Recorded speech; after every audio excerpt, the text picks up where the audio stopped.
9 और 10 सितंबर ये वो 2 दिन हैं जब सारी दुनिया की नजरें भारत में होने वाले G20 शिखर सम्मेलन पर टिकी हुई थी, जहां दुनिया के सबसे ताकतवर देश के नेता एक जगह पर शामिल हुए। इस सम्मेलन में उपस्थित सारे देश आर्थिक मुद्दों से लेकर सामाजिक और पर्यावरण से संबंधित विषयों पर विचार विमर्श किया। हालांकि इस बीच पाकिस्तान के लोगों को इस बात का अफसोस हो रहा है कि भारत ने उन्हें G20 शिखर सम्मेलन में बतौर अतिथि भी शामिल होने का न्योता नहीं दिया। आपको बता दें कि G20 समूह में कुल 20 देश शामिल हैं। इन सभी देशों के प्रमुख भारत पहुंचे। इसके अलावा भारत ने अन्य 9 देशों के अतिथियों के तौर पर आने के लिए न्योता भी भेजा था, जिसमें बांग्लादेश भी शामिल रहा, जो पाकिस्तान से अलग होकर एक नया देश बना था। और इन्हीं बातों को लेकर पाकिस्तानी लोगों को बहुत शर्म आ रही है कि बांग्लादेश एक न्यूक्लियर देश ना होकर भी G20 शिखर सम्मेलन में शामिल हुआ, तो वहीं पाकिस्तान को न्यूक्लियर देश होने के बावजूद भी नहीं बुलाया गया। एक पाकिस्तानी यूट्यूबर हैं जिन्होंने वहां की आवाम के बीच जाकर भारत में होने वाले G20 शिखर सम्मेलन को लेकर उनकी राय जानी। इस पर पाकिस्तानियों ने कहा कि हमें बहुत ज्यादा शर्मिंदगी महसूस हो रही है। भारत ने हमें शिखर सम्मेलन में न्योता नहीं दिया।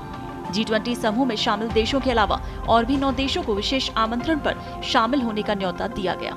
इन देशों में Bangladesh, Egypt, Mauritius, Netherland, Nigeria, Oman, Singapore, Spain और संयुक्त अरब अमीरात शामिल हैं। वहीं अब सवाल ये उठ रहा है कि पाकिस्तान को न्योता नहीं भेजने के पीछे की वजह क्या रही? तो वजह ये है कि भारत के रिश्ते पाकिस्तान के साथ सही नहीं है। पाकिस्तान हमेशा से भारत के खिलाफ जहर उगलता रहा है। इसके अलावा पड़ोसी मुल्क आतंकवादी घटनाओं को अंजाम देने की कोशिश भी करता है और कई बार अपने नापाक मंसूबों में सफल भी हुआ, जिसमें साल 2008 में हुआ मुंबई हमला एक उदाहरण है। इसके अलावा देश के जवानों को अपना निशाना बनाता रहा है, जैसे पुलवामा अटैक और उरी हमला इसका उदाहरण है। और इसी वजह से पाकिस्तान को आमंत्रित नहीं किया गया, लेकिन अब पाकिस्तान को इसे लेकर गजब की मिर्ची लगी हुई है। तो G20 सम्मेलन से जुड़ी खबरें दुनिया भर के मीडिया में छाई रही। कई विदेशी मीडियाओं ने इसकी तारीफ की। अमेरिकी मीडिया ने भी इसे प्रमुखता से प्रकाशित किया। अमेरिकी मीडिया में लिखा गया, परोक्ष रूप से भारतीय कूटनीति को उसमें सराहा गया। दरअसल यूक्रेन युद्ध के चलते संयुक्त घोषणा पत्र पर आम सहमति बनाना चुनौतीपूर्ण था, लेकिन भारत ने अपने कूटनीतिक कौशल से इस मुश्किल काम को भी अंजाम दे दिया।